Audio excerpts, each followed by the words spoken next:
అందరికీ నమస్కారం. ఇట్లు మీ తమ్మిన రవికుమార్, సైకాలజీ అనలిస్ట్. ఇక్కడ తీసుకుంటే మనకి ఏపీ టెట్కు సంబంధించి కానీ, తెలంగాణ టెట్కు సంబంధించి కానీ, డిఎస్సికి సంబంధించి కానీ ఇక్కడ అతి ముఖ్యమైన ప్రశ్న ఇది. పాఠశాలలో విద్యార్థుల హాజరుపై మధ్యాహ్న భోజన ప్రభావం ఎలా ఉందో తెలుసుకునే ప్రయోగంలో స్వతంత్ర చర్య ఏది అని అడుగుతున్నాడు స్టూడెంట్స్. ఇక్కడ ఇది మన ఎక్స్పెరిమెంటల్ మెథడ్లో వచ్చే వేరియబుల్స్ సంబంధించిన క్వశ్చన్. ఇది చాలాసార్లు అడిగిన క్వశ్చన్ ఇది. దీనిలో స్వతంత్ర చర్య ఏదంటాడు అంటే మీ ఇండిపెండెంట్ వేరియబుల్ ఏదంటున్నాడు. విద్యార్థుల హాజరా, మధ్యాహ్న భోజనమా, పాఠశాల ఆకలి అనే విషయాన్ని ఆప్షన్స్ ఇచ్చాడు. ఇక్కడ సింపుల్ లాజిక్ చెప్తామండి.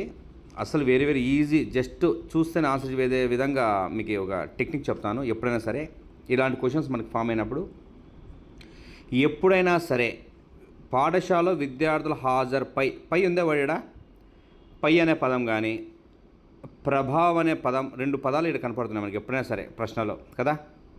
ఇక్కడ ఎప్పుడైనా సరే ప్రభావం అనే పదముకి ముందున్న పదం ఎప్పుడైనా సరే, ఇది వెరీ ఇంపార్టెంట్. ఇది రవికుమార్ సార్ టెక్నిక్. ఇది ప్రభావం అనే పదానికి ముందున్న ఏ పదమైనా సరే అది ఎప్పుడూ కూడా 100% స్వతంత్రం అవుతుంది. స్టూడెంట్స్ ఓకేనా. ఎప్పుడైనా పై అనే పదానికి ముందున్న ఏ పదమైనా సరే ఎప్పుడైనా సరే అది పరతాంచరం అవుతుంది. బాగా గుర్తుపెట్టుకోండి ఓకేనా.